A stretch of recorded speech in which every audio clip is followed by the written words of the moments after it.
Singapore is a great place to set up a company's regional or international headquarters, as there are many incentives which multinational companies can tap on. However, one of the common questions asked is, what are the qualifying requirements? For most of the incentives in Singapore, there are three main criteria to take note and fulfill.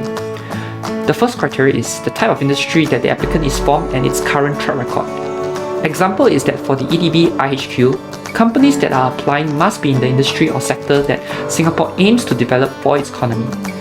This could be in the manufacturing sector, such as the biopharma, automotive, semiconductor, and others. It could also be in the digital and infocom industry, such as game development, cybersecurity, fintech, and IoT. Another rising sector is the agri-technology sector, in which Singapore is focusing to develop its own source of food.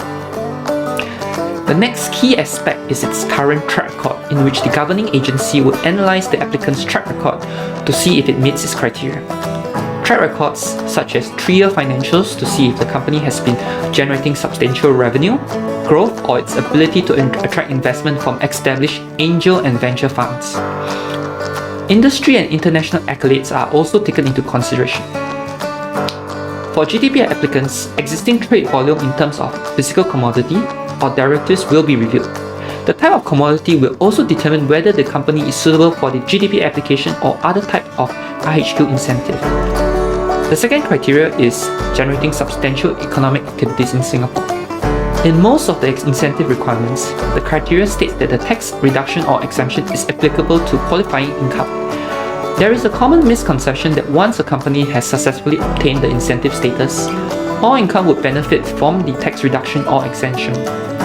Qualifying income is linked to the economic activities done in Singapore.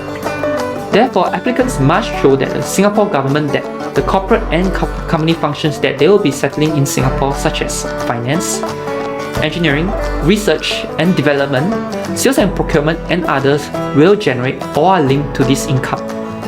This is why it is required for companies which have obtained the IHQ tax incentive to prepare a separate tax filing for income which qualify for the tax reduction or exemption. The term of substantial economic activity usually refers to the number and type of jobs created locally in Singapore, as well as the capital investment, which could be in the form of a purchase of machinery, infrastructure developments, or investment into Singapore-based companies. Do note that the purchase of assets such as land and buildings are not considered. The last criteria is the total business and expenditure that will be spent in Singapore, otherwise known as TBE. This is related to the previous criteria which I have mentioned, such as the compensation package for salary, bonus, insurance, and accommodations for the job generated in Singapore. This will be one of the main components for the TBE. Depending on the type of business and activities done in Singapore, other TBE components could include the purchase of goods and services which are invoiced locally in Singapore.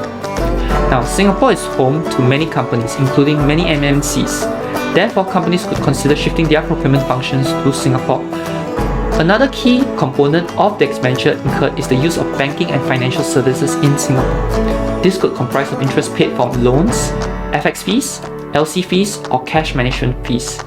This component is especially prevalent for digital companies which are using third-party payment gateways such as Apple or Google Pay.